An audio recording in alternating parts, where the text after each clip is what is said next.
Emma's fingers scraped across the wet pavement as the old wedding photo slid deeper into the puddle. "David, please," Linda shouted from the doorway before Emma could even touch it. "Don't you dare crawl back in here! Haven't you embarrassed us enough?"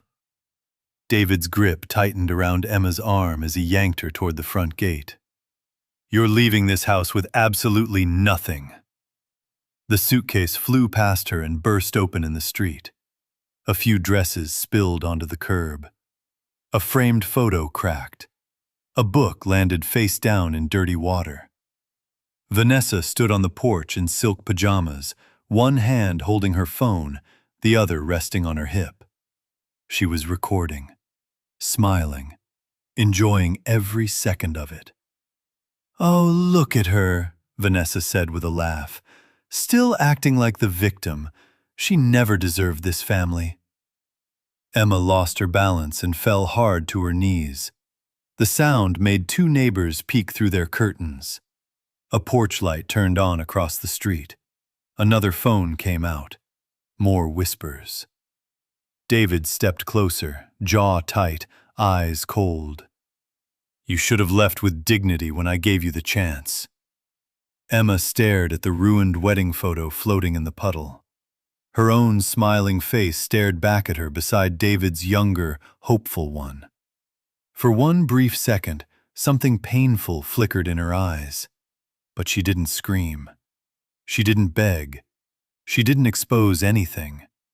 She just lifted her chin, looked at David, then at Vanessa, then at Linda standing triumphantly behind them, and whispered, "One day, you'll understand what you've thrown away." Vanessa burst out laughing. "Did you hear that? She sounds like a broke fortune cookie." David opened the gate and pointed to the street. "Get out." Emma slowly stood, wet hair clinging to her cheek, shoulders shaking from the cold. She bent down, picked up the torn edge of the wedding photo, and placed it gently inside her coat pocket. Then she walked away without another word. Vanessa lowered her phone just enough to smirk at David. "Well, that was dramatic." Linda folded her arms proudly. "Now maybe this house can finally breathe." David stared at Emma's retreating figure for one extra second. He didn't know why.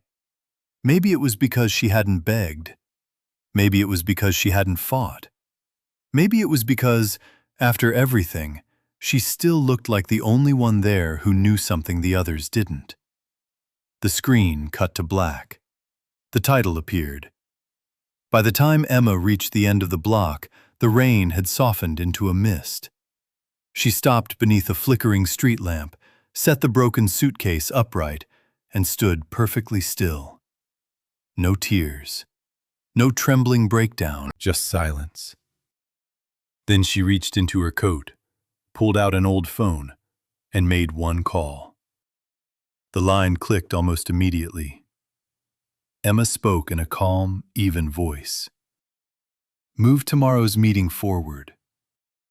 A man's voice answered quickly, almost urgently. "Yes, ma'am. What time would you—" Emma ended the call. No explanation, no emotion. She slipped the phone away, picked up the suitcase, and continued walking into the darkness. Back at the house, Vanessa twirled in the living room as if she had just won a prize. "Oh my God, Linda! This couch has to go! The curtains, too! Honestly, the whole place smells like sacrifice and sadness." Linda laughed as she handed Vanessa a glass of wine. "Now that Emma's gone, we can finally turn this place into a home." David loosened his tie and sank into a chair. "Can we not do this tonight?" Vanessa looked over. "What, you want to spend the night mourning your saintly wife?" David gave her a warning look. "Don't start."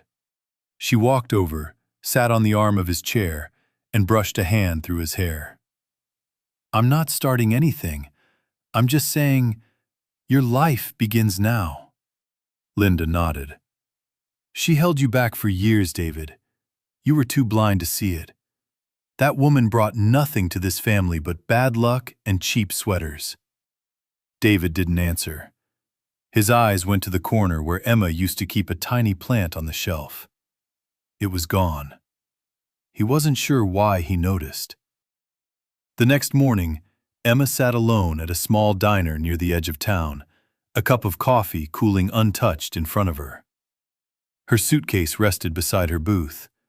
She wore the same coat, the same simple clothes, no jewelry except a thin ring she slowly turned with her thumb. The waitress approached carefully. "You okay, honey?" Emma looked up and offered a faint smile. "I'll be fine." The waitress hesitated, then placed a plate of toast in front of her. "On the house." Emma blinked, surprised. "I didn't order this." "I know," the waitress said softly. "Sometimes people need kindness before breakfast." For the first time that morning, Emma's eyes looked close to breaking, but she held it in. "Thank you," she whispered. Across town, Vanessa was already removing Emma's belongings from the bedroom. "Trash this. Donate that. Oh, and definitely throw away these ugly notebooks." Linda took one from the pile and rolled her eyes. She wrote in these things every night, probably dramatic nonsense about being unappreciated.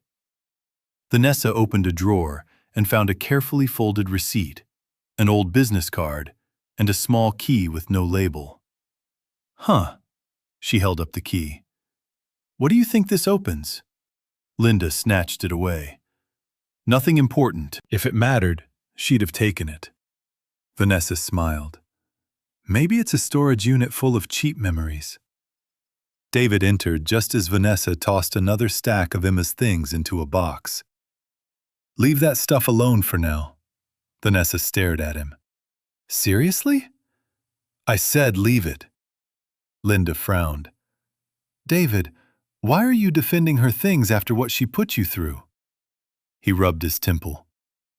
"I'm not defending anything. I just have a meeting in an hour, and I don't need more noise." But as he turned away, his gaze landed on one of Emma's notebooks lying open on the bed.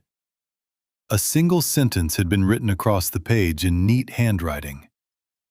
"Not every silence is weakness." He froze. Vanessa noticed. "Oh, please, don't tell me that's getting to you." David shut the notebook and tossed it into the box harder than necessary. "It's nothing." At noon, Emma stepped into an ordinary coffee shop downtown. No one looked at her twice at first. She took a seat in the far corner, away from the window, and waited. A few minutes later, the bell above the door chimed. A well-dressed man in an expensive suit entered. Mid-50s, elegant watch, polished shoes, controlled posture. The moment he saw Emma, he straightened and walked toward her. A young barista smiled. "Good morning, sir." The man didn't answer. He stopped at Emma's table and lowered his head with unmistakable respect. "Good morning, ma'am." Emma looked up without surprise. "Not here." The man immediately stepped back. "Of course." He placed a sealed envelope on the table. Emma didn't touch it.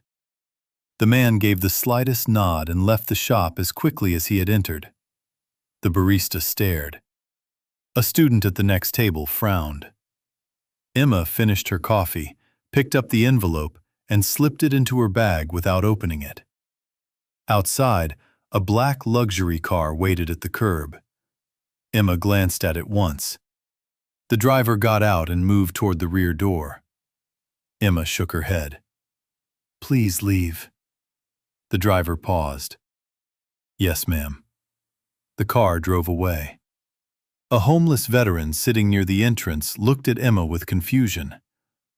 "Lady, who are you?" Emma held his gaze for a second, then crouched down and handed him the untouched toast from the diner, now wrapped in napkins from her bag. "Someone having a long week," she said. Then she walked away. That evening, David sat in a boardroom staring at numbers that didn't make sense. "What do you mean the Richardson account is pulling out?" he asked sharply. His assistant avoided his eyes. "They said they were reevaluating internal relationships." "That doesn't mean anything." "It means they canceled." David slammed the file shut. "Because of one delayed report? That's insane." A senior partner across the table spoke carefully. "They specifically asked whether the strategic framework from your earlier expansion years would still be guiding the company." David frowned. "What framework?" The partner hesitated. "The one your wife helped you structure." The room went still.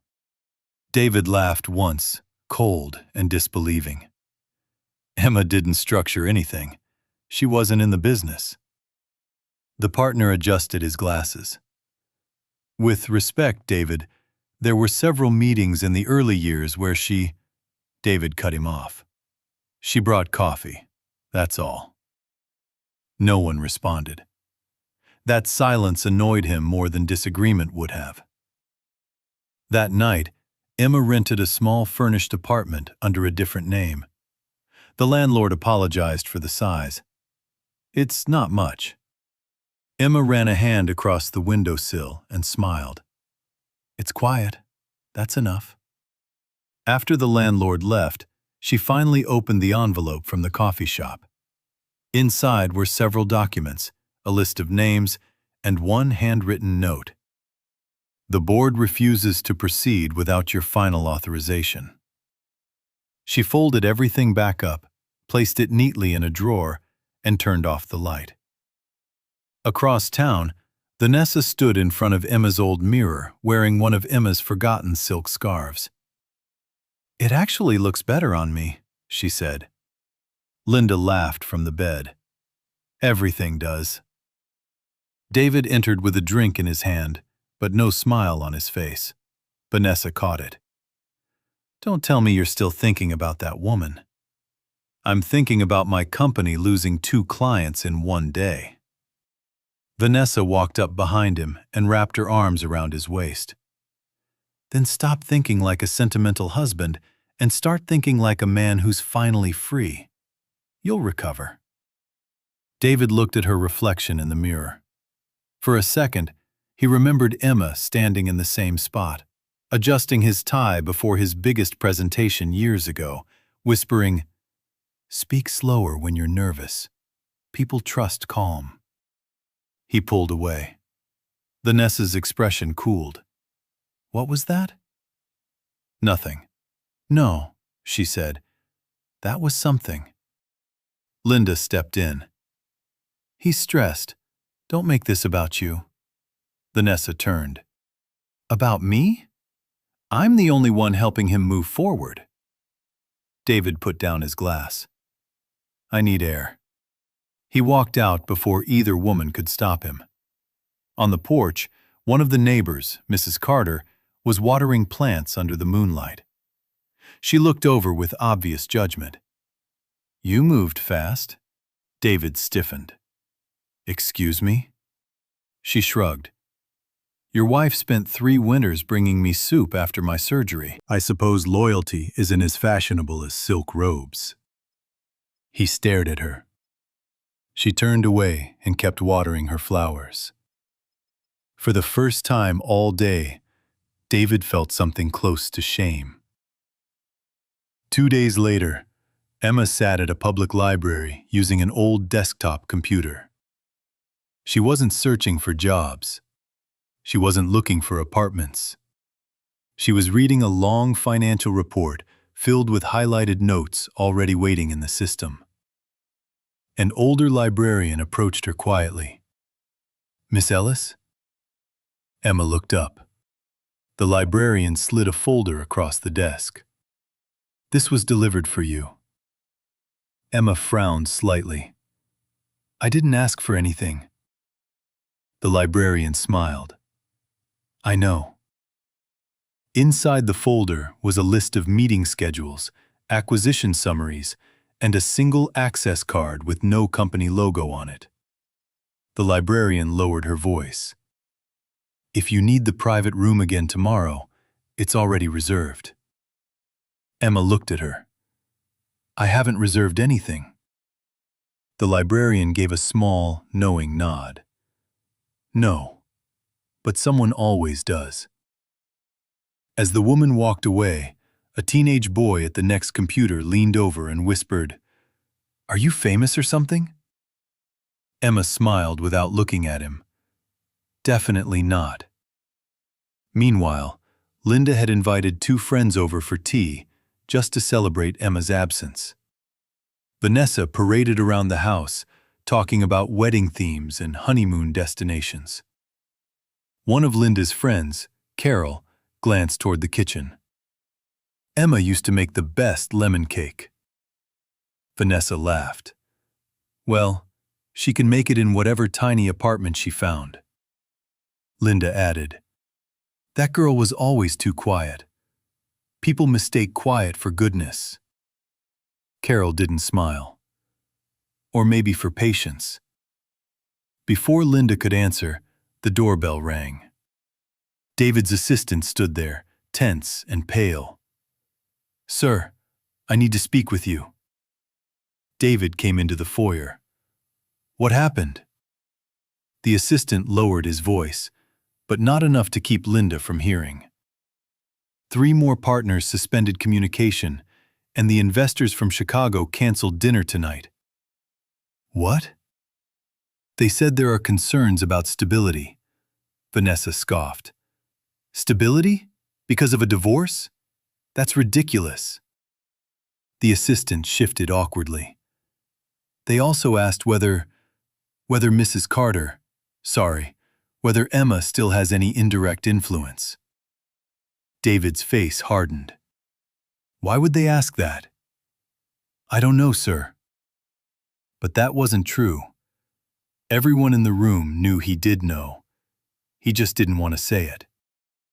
That same evening, Emma stood outside a hospital room holding flowers.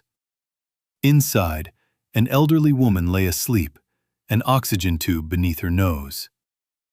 Emma entered quietly and placed the bouquet by the window. The woman opened her eyes slowly and smiled the moment she saw her. I knew you'd come. Emma sat beside her. You shouldn't talk too much. The woman squeezed her hand. And missed the chance to tell you I was right? Emma almost laughed. About what? That a woman who gives everything to the wrong people will one day remember what she was born to build. Emma looked down. The woman studied her face. Did they hurt you badly? Emma answered after a pause.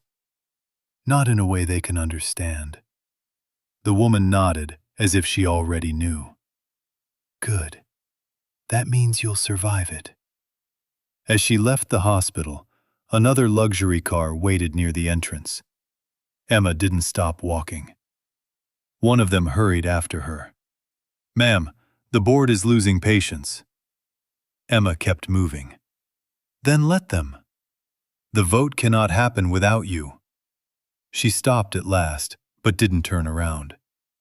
Tell them something they should have learned years ago. If they only respect a seat when it's visible, they never deserved the table. By the end of the week, Vanessa had practically moved into the house.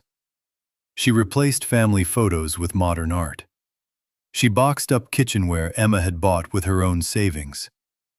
She even laughed while tearing down the little growth chart on the pantry door where David's niece used to measure herself during visits. When David saw the pencil marks disappearing under fresh paint, something snapped. What are you doing? Vanessa turned, roller in hand.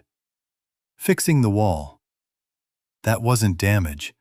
Those were memories. She shrugged. Of your old life, exactly. David stared at the paint dripping over years of little pencil marks. Linda walked in. She's right, David. Stop clinging to scraps. He looked from one woman to the other and heard Emma's voice in his mind saying gently, The house feels alive when people are allowed to leave traces of love in it. He walked out again. Vanessa slammed the paint tray onto the counter. Why does it feel like she's still here? Linda answered bitterly. Because men never know the value of a wife until another woman starts charging interest. A few nights later, David drove past the diner where Emma had eaten. He didn't even know why he turned in. The same waitress recognized him immediately. Her expression changed. "You're him." David frowned. "Excuse me?" "The husband." He shifted uncomfortably. "She was here?" The waitress folded her arms. "She looked like she'd been dragged through a storm, and she still said thank you when I gave her toast." David swallowed. The waitress leaned closer. "Whatever story you're telling yourself, it won't erase the fact that she left looking more dignified than everyone who threw her out." As he turned to leave, the waitress said, "You know what's strange?" He stopped. "Most people lose everything and ask why. She looked like someone who already knew the answer." David walked out without replying. The next morning, Emma received a call in her small apartment. She answered on the second ring. A familiar male voice spoke carefully. "We secured the international delegation, but there are concerns about your continued absence." Emma looked out the window. "Let them be concerned. They're expecting an announcement. They'll get one when I'm ready." A pause. Then the man asked softly, "Are you sure you want to do this in person?" Emma's expression hardened with quiet pain. "No." "Then why?" "Because some lessons only enter the heart through humiliation." The line went silent. Finally he said, "Understood." Emma ended the call and rested her forehead briefly against the glass. Before this story goes any further, if you believe loyalty should never be traded for luxury, take 1 second to like the video and subscribe. By now, Vanessa had begun pushing David to finalize everything. "I don't want delays.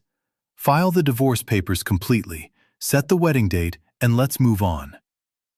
David wasn't reading the paper in front of him. "It's already filed." "Then why do you still look like someone died?" Vanessa leaned in. "It means the moment Emma left, your business started bleeding. I know you. You're wondering if it's connected." Linda clicked her tongue. "Connected? To Emma? Please." Vanessa shrugged. "I'm not saying she's powerful. I'm saying men get sloppy when guilt distracts them."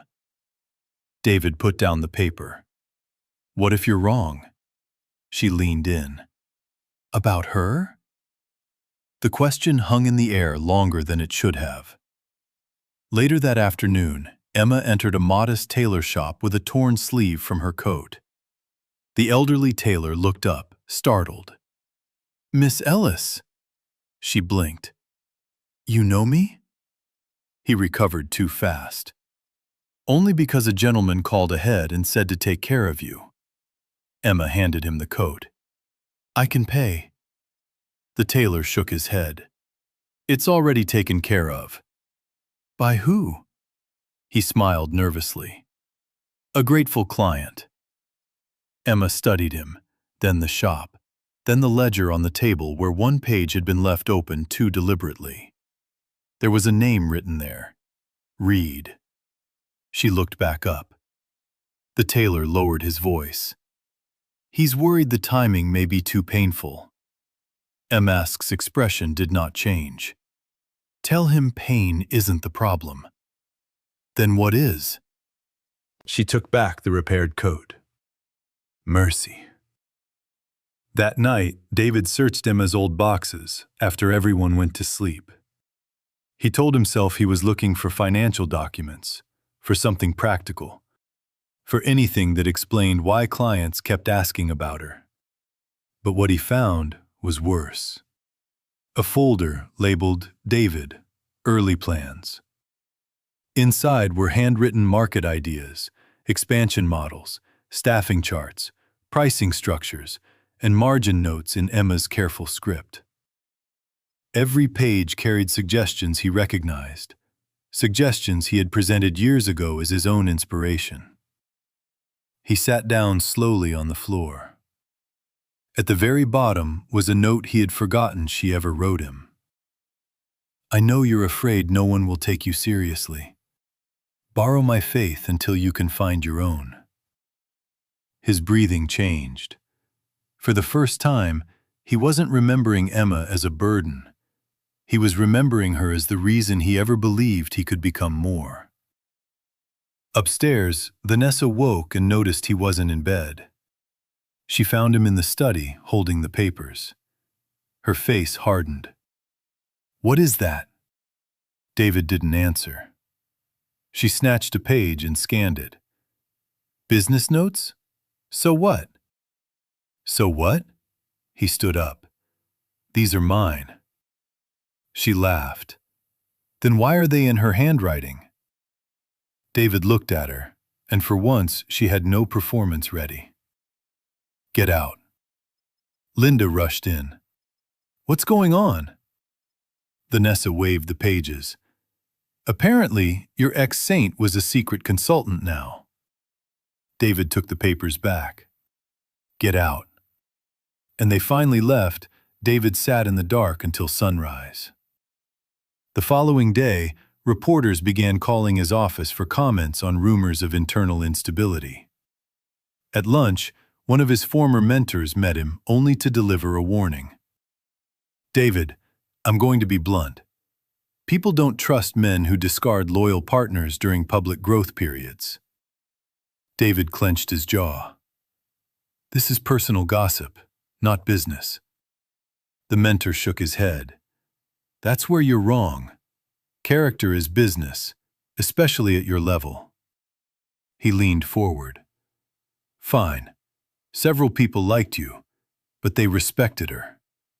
She had a way of entering a room and making everyone behave like their better selves.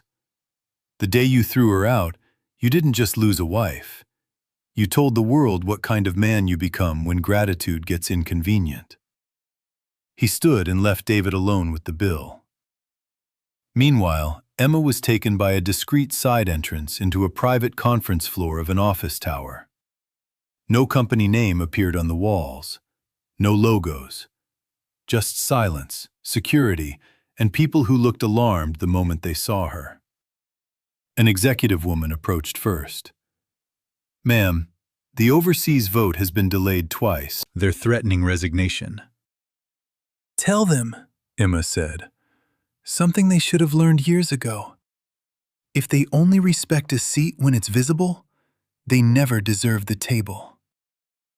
That evening, David received the final divorce confirmation schedule. All signatures were ready.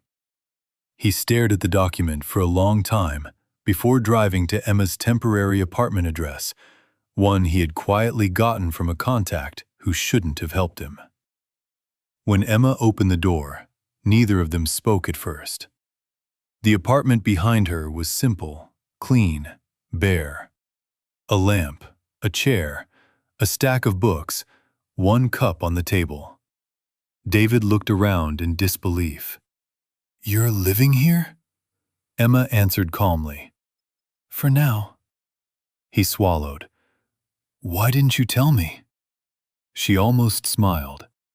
"Tell you what?" "That you—" He stopped because he didn't even know what he was accusing or asking anymore. "That you were involved in things, in business, in whatever this is." Emma's eyes held his. "You never asked who I was.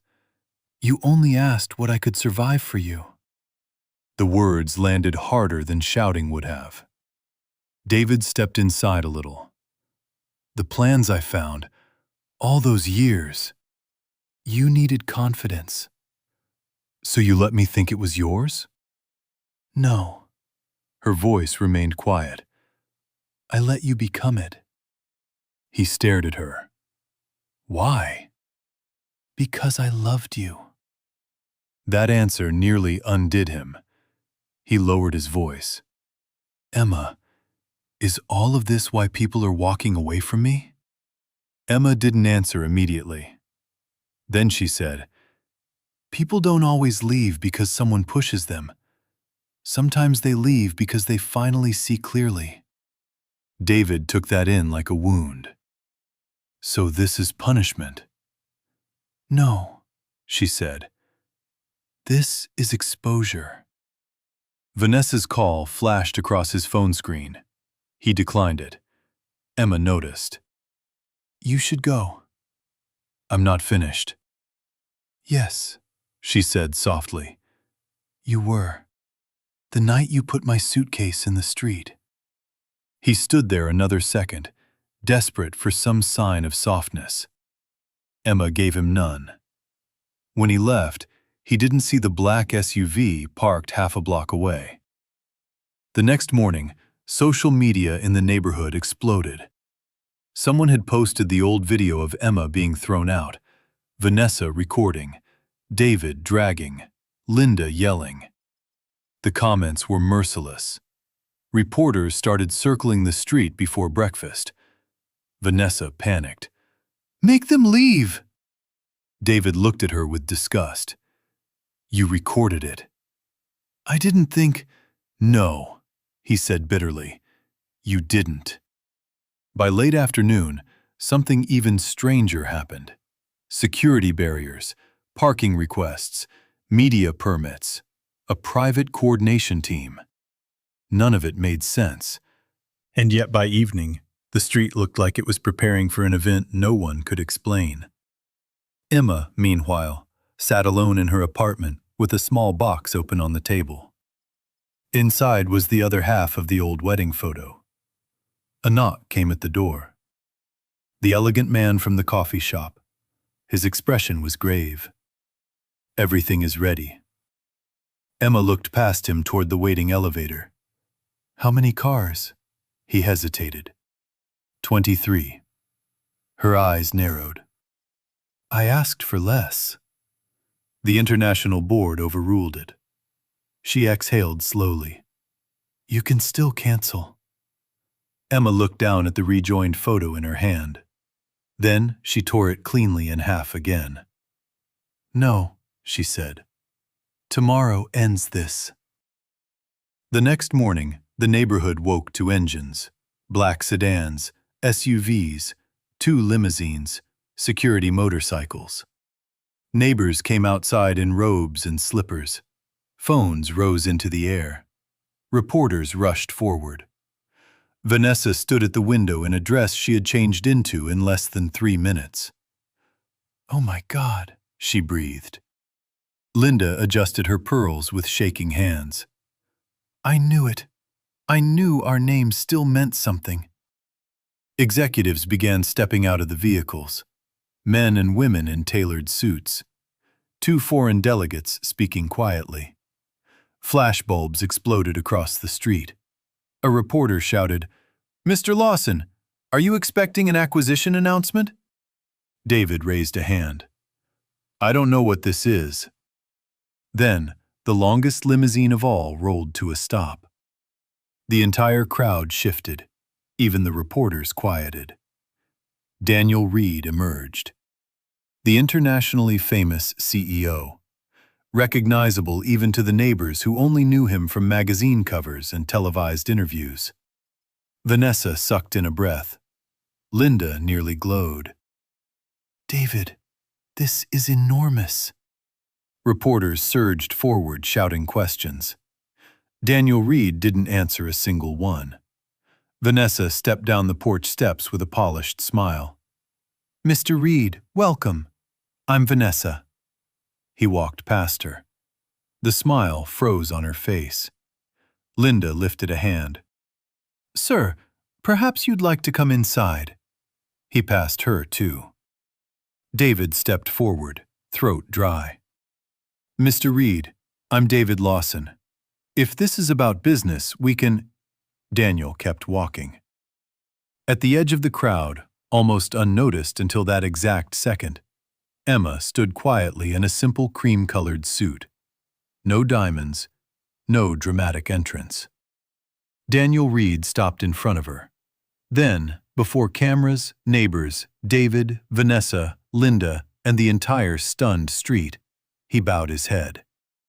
"Good morning, Madam Founder. The board meeting cannot begin without you." Silence. Utter, crushing silence. Vanessa's phone slipped from her hand and hit the concrete. Linda's knees weakened. David stared like his mind had rejected reality. Daniel straightened and continued in a voice every microphone captured. "The owner of our $100 million company has arrived." For 1 second, nobody moved. Then executives on both sides stepped forward and applauded. Not politely, respectfully. A reporter shouted, "Mrs. Lawson, why remain hidden this long?" Emma answered without raising her voice. Because the kind of respect that appears after wealth was never respect at all. David took 1 step backward, then another, then dropped to his knees in the driveway. "Emma." He crawled forward on his knees. "I didn't know. I swear to God, I didn't know." "You knew enough," Emma replied. "You thought what was visible was all I was." His mouth opened, then closed, because it was true. Vanessa stumbled forward. "Emma, wait!" That one look silenced her. Linda pushed past the railing. "Emma, please forgive me. I said terrible things." Emma's expression softened only slightly. "No, Linda, you were honest. That's why this hurts." Linda sobbed harder. David reached for Emma's hand. She stepped back before he could touch it. "I loved you," he whispered. "I know." "Then please don't leave like this." Emma stood in the morning light, calm and untouchable now, not because of money, but because of clarity. "I did love you," she said. "More than you earned, more than you understood, maybe even more than I should have." He bowed his head and cried without hiding it. But love that survives disrespect without truth becomes self-betrayal. "I'm done betraying myself for people who only understand value once the world announces it." Even the reporters were silent. "Is there any chance?" David asked. Emma gave him the only mercy left. "I forgive you." Hope flashed across his face. "But I will never return." Vanessa turned and walked away. No speech, no defense, just disappearance. The kind reserved for people who finally understand they were never nearly as important as they pretended to be. Linda whispered through tears, "We destroyed the best thing that ever happened to us." David didn't argue. Emma looked once at the house. Her final words were not loud. They didn't need to be. Never judge a person's worth by what they choose not to show the world. The greatest success is often hidden behind the greatest humility. Then she entered the limousine. The convoy moved slowly down the street as cameras flashed. David remained on his knees in the driveway.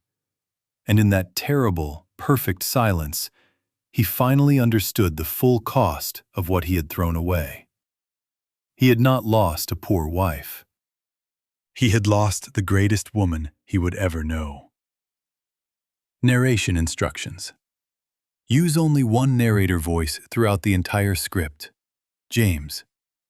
Keep the delivery cinematic, dramatic, emotionally controlled, storytelling focused, and slightly fast with minimal pauses from start to end. Do not switch voices or roles. Read all quoted dialogue as part of the same James narration voice.